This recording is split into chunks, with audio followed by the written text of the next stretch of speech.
განსაკუთრებული სიამაყით წარმოგედგენთ პროგრამას Technovation Girls საერთაშორისო ინიციატივას, რომელიც უკვე წლებია გოგონებს ტექნოლოგიების, ინოვაციების და ლიდერობის მიმართულებით განვითარების შესაძლებლობას აძლევს. პროგრამაში ჯამში 13-დან 18 წლამდე მოზარდები მონაწილეობენ, რომლებიც ქმნიან მობილურ აპლიკაციებს და ტექნოლოგიური იდეებით სხვადასხვა სოციალურ პრობლემებს შეეძებენ მათ შორის გამოსავალს. საქართველოს ამ გლობალური მოძრაობის ნაწილი ჯერ კიდევ 2019 წლიდან გახდა და მას შემდეგ არაერთი წარმატებული პროექტიც განხორციელდა. ქართველი მონაწილეები აქტიურად ერთვებიან საერთაშორისო კონკურსებში, ქმნიან საინტერესო ინიციატივებს და ღირსეულად წარმოაჩენენ ქვეყანას მსოფლიო ასპარეზზე. გასულ უქმებზე გამარჯვებულებიც გამოვლინდნენ და ახლა საქმიან დილას სტუმრობენ. ჩვენთან ერთად არიან ნანა დიხამინჯია, საქართველოს უნივერსიტეტის რექტორის მრჩეველი ტექნოლოგიების მიმართულებით და რაც შეეხება გამარჯვებულებს, ზალდა სტანიშვილის სკოლის მოსწავლეები. ნია ჯანაშია და ასევე თამარ თუმანიშვილი შემოგვერთდნენ საქმიან დილაში. დილამშვიდობისა. მადლობა სტუმრობისთვის, გილოცავთ 26 მაისს საქართველოს დამოუკიდებლობის დღეს და გილოცავთ გამარჯვებას. მადლობა. თუმცა იქამდე მინდა ნანა თქვენგან მოვისმინოთ და მაყურებელმა მოისმინოს ამ ინიციატივის შესახებ უფრო მეტი, რას გულისხმობს და რა შესაძლებლობებს და შანსს აძლევს გოგოებს დიდ ტექნოლოგიებში. ეს არის საერთაშორისო პროგრამა, რომელიც ამერიკაში დაიწყო და უკვე ფაქტობრივად 100 ქვეყანა თითქმის ჩართული. მთელი მსოფლიოდან მონაწილეობს 10,000 გოგო და აი ჩვენგანაც პროექტი დაასრულა წელს 230 გოგომ. 6 გუნდი, ანუ 2 ჯუნიორებიდან და 2 უფროსი სინიორებიდან, ანუ უფროსი ასაკიდან 4 გახდა საქართველოს გამარჯვებული, ანუ მსოფლიოზე ხა ნახევარფინალში აგრძელებენ ისინი მონაწილეობას, ონლაინ მათ საერთაშორისო ჟიური შეაფასებს და აი ზუსტად ნია და თაკო არიან ერთ-ერთი გუნდი ამ 4-დან, რომელსაც უფროსი ასაკის კატეგორიაში გაიმარჯვეს. ძალიან მნიშვნელოვანი პროგრამა არის იმ თვალსაზრისით, რომ გოგოები შემოდიან ყოველგვარი ანუ არ ვთხოვთ ჩვენ მათ წინარე ცოდნას, ნებისმიერ შეუძლია მონაწილეობის მიღება და იმის მიხედვით თუ რას ისწავლის, რას შეიძენს ის ამ პროექტში, ის მუშაობს თავის ირგვლივ არსებულ რაღაც კონკრეტულ პრობლემაზე და შემდეგ ამისთვის ქმნის ტექნოლოგიურ გადაწყვეტილებას. და ძალიან მიხარია, რომ შარშანდრიდან უკვე საქართველოს უნივერსიტეტი არის ამ არაჩვეულებრივი პროექტის მასპინძელი, ზოგადად უკვე 4 წელია მე და სალომე ნასყიდაშვილი ვართ ამ პროექტის ელჩები საქართველოში და უკვე საქართველოს უნივერსიტეტში ვაგრძელებთ ამ პროგრამის განხორციელებას. ნია, თამარ, მეტი მოუყვეთ ჩვენს მაყურებლებს იმ გამარჯვების შესახებ, რითიც მოიპოვეთ და უკვე ნახევარფინალში გადასულები ხართ, ხო, როგორც ნანა აღნიშნა. რა გზა იყო და რას ნიშნავს ეს თქვენთვის? ანუ რა სტიმული არის გოგონებისთვის და თქვენ მაგალითზე მივცეთ სხვებსაც ეს შესაძლებლობა თუ რა გზას გადიხართ ახლა? ჩვენ ძალიან ბევრს მუშაობდით ამ პროექტზე, ჩვენ გავაკეთეთ აპლიკაცია, რომელიც საგმის ქართულ ჟესტურ ენას ქართულში და ძალიან დავინტერესდით საერთოდ ამ თემით და ტექნოლოგიით, რადგან ძალიან საჭიროდ ვთვლით ტექნოლოგიურ განვითარებას და ასეთ განვითარებას საერთოდ საქართველოს და გოგოების მხრითაც ძალიან აუცილებელია ეს ჩართულობა. ძალიან დიდი გზა გამოვიარეთ ამ პროექტის შექმნაში, ძალიან ბევრ სირთულეს წავაწყდით, რადგან არ არსებობს ასეთი database ამ ქართული ჟესტებისთვის და ძალიან ბევრი გავიგეთ, რაღაც ნიუანსები და დეტალები, რაც თავიდანვე არ ვიცოდით და ძალიან განმანათლებელი პროექტი იყო ჩვენთვის ეს. ერთ თიმ მიმართულებით მუშაობთ თქვენ, ანუ გუნდურად მუშაობთ თქვენ ორი, თქვენმა იდეამ ესე რომ ვთქვათ გაიმარჯვა. რა შანსი აქვს საქართველოს ბაზარზე თქვენ იდეას ვიდრე მსოფლიო ასპარეზზე გახვალთ? ანუ ჩვენ ძირითადად ფოკუსირებული ვიყავით საქართველოს ბაზარზე, იმიტომ რომ როგორც იცით, ყველა ქვეყანას თავისი ჟესტური ენა აქვს და საქართველოს ჟესტურ ენას თითქმის არავინ არ თარგმნის და ამიტომ გადავწყვეტეთ, რომ ზუსტად ქართულ ჟესტურ ენაზე ყოფილიყავით ფოკუსირებული ჯერ და შემდეგ გავავრცელებინა დანარჩენ ქვეყნებზე. როგორი მოლოდინები გაქვთ? არც ნახევარფინალი იქნება ისეთი მარტივი. ძალიან აქტუალური პრობლემაა და ძალიან მნიშვნელოვანია, რომ ასეთ პატარა თემების წარმოჩენა და აღიარება მოხდეს საერთოდ ბაზრებზე და ჩემს ძალიან საჭირო პრობლემას წყვეტთ ამ პროექტით და ჩემს სანჩები გვაქვს. კი, ნამდვილად აქვთ და ზოგადად მათი გადაწყვეტა, ანუ დიდი ქვეყნებისთვის, დიდი ენებისთვის არსებობს ამ ტიპის გადაწყვეტები, მაგრამ ის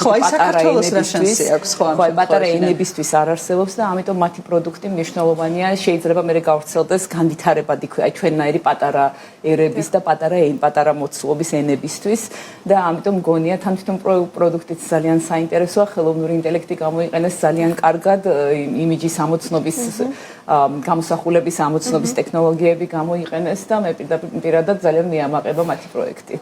ნენა, ზოგადად ჩვენთან ახლა სტუდიაში გივი ზალდასტანიშვილის სკოლის მოსწავლეები არიან წარმოდგენილი, თუმცა ამ მიმართულებით რამდენად ჩართულია ზოგადად კერძო სექტორიც მათ შორის და სხვა სკოლები, რომლებსაც სურთ, რომ აი საქართველოს აი ესეთი გოგონებით წარმოჩინდეს მსოფლიო რუკას.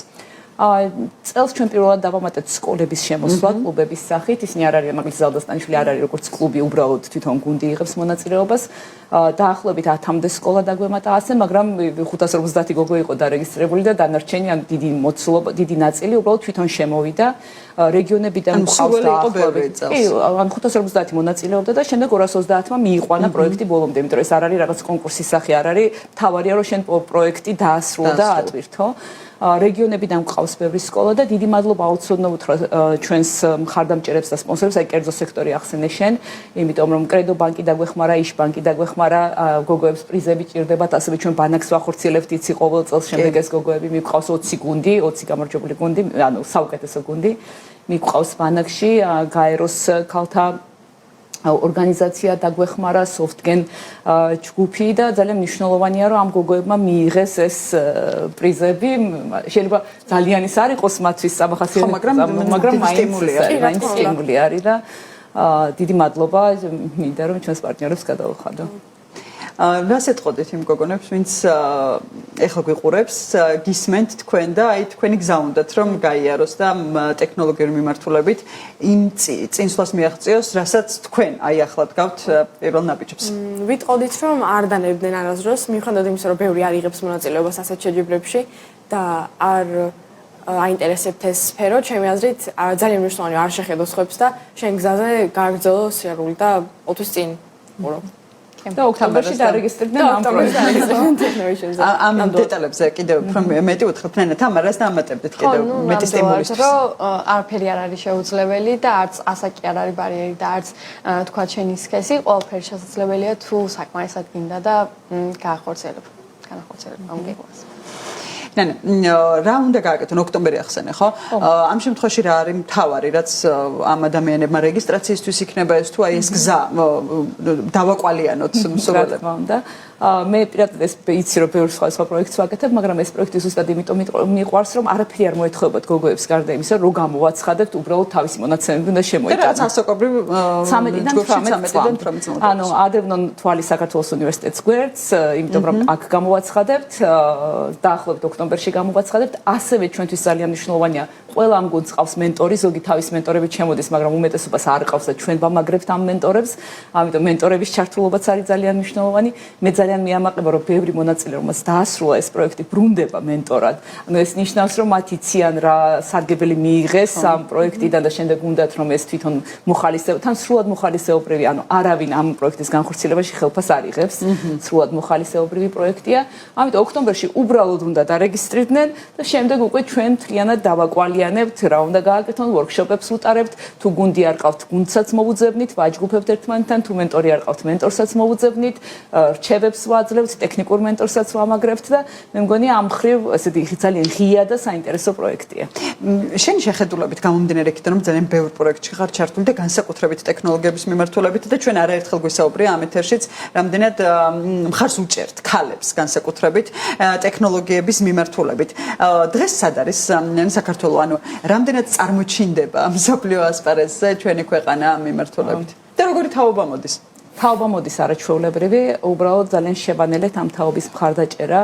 სხვა მხარდაჭერა ჭირდება, იმიტომ რომ ძალიან სწრაფად ჩვენ მეზობელ ქვეყნებში გამორჩეული ქვეყანა ვიყავით, ჩვენს რეგიონში ამ ტექნოლოგიებში, ჯერ კიდევ 5-6 წლის წინ და ახლა ფაქტობრივად ირგვლივ ყველა ძალიან წინ გავარდა და ჩვენ უკან დავრჩით და ამიტომ მე ძალიან მიხარია რომ ბევრი ესეთი საზოგადოებრივი ინიციატივა დაიწყო, მაგალითად რობოტიკის ასოციაცია 2 წელი აქტიურად მუშაობს, მე და ჩემმა მეგობრებმა გავაკეთეთ კვანტური გამოთვლების ასოციაცია, საქართველოს უნივერსიტეტში ხა მაგალითად შაბათს იქნება კვანტური ტექნოლოგიების კონფერენცია.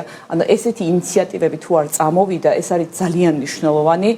ჩვენ თვითონ და როცა ხედავთ რომ სახელმწიფო ძალიან სუსტია ამ მხრივ და საერთოდ არ აქვს მიუხედავად იმისა რომ რაღაცნაირად ფურცელზე აქვს და ესეთი გაფორმებით აქვს, მაგრამ შინაარსობრივად ძალიან ცუდად აქვს ეს ტექნოლოგიური სტრატეგია დალაგებული და ამ შემთხვევაში ისევ აი ესე grassroot ინიციატივებს და ქვემოდან წამოსულ ინიციატივებს და უნივერსიტეტების ჩართულობას აქვს დიდი მნიშვნელობა, თუმროვ აი როგორი კარგი სისწრაფითაც მივდიოდით, ეხლა ბოლო 2-3 წელია ზუსტად ესეთივე სისწრაფით ნელდებით, ძალიან შენელებულია ტემპი და იმის ფონზე რომ სხვა ქვეყნებმა ძალიან გააძლიერეს, ჩვენაირმა ქვეყნებმა და ჩვენი რეგიონის ქვეყნებმა ძალიან გააძლიერეს მთელი ეს ძალისხმევა. ამ ფონზე ჩვენ უკვე წინ კი არ მივდივართ, ჩამოვრჩით, იმიტომ რომ ისინი მიდიან ძალიან სწრაფად და ამაზე ყველამ ერთად უნდა ვიმუშაოთ და მე მგონია თაობა მოდის მართლა არაჩვეულებრივი, აი ვუყურებდი როგორ გაიზარდა ამ გოგოების პრეზენტირების უნარი. თქვენც უყურებდით სხვა გოგოებს, ახლა ზალდასტანიშვილის სკოლა ცხადია გამორჩეული, მაგრამ ჩვენ მყავს გოგოების რუდიდან, ფერიდან, მთელი რეგიონიდან მყავს, რომელთაც ესეთი შესაძლებლობები არ აქვს, როგორც კერძო სკოლებს, მაგრამ მაინც აი ისეთი თავდაჯერებით და ისეთი კარგი პრეზენტაციებით გამოდიოდნენ, რომ აი ძალიან დიდ ცვლილებას ვხედავ ბოლო აი 2-3 წლის განმავლობაში. ალბათ მთავარი მაინც ეს არის, რომ თაობა მომავალი თაობა, რომელიც საქართველოს ჩვენ ეს პატარა ქვეყანას დიდ ტექნოლოგიურ რუკაზე წარმოაჩენენ. მადლობა სტუმრობისთვის, წარმატებები, პროგრამას წარმატებები თქვენ და გელით საქართველოში გამარჯვებული უკვე სრულად და ბოლომდე ნახევარფინალიდან უკვე ფინალამდე გამარჯვებულის სტატუსით. ნანე დიხამინჯია, საქართველოს უნივერსიტეტის რექტორის მრჩეველი ტექნოლოგიების მიმართულებით სტუმრობდა საქმიან დილას და ჩვენთან ერთად იყვნენ ამ პროგრამის გამარჯვებულები და ზალდასტანიშვილის სკოლის მოსწავლეები ნია ჯანაშია და თამარ თუმანიშვილს უმასპინძლეთ საქმიანი დილას ეთერში და ვიდრე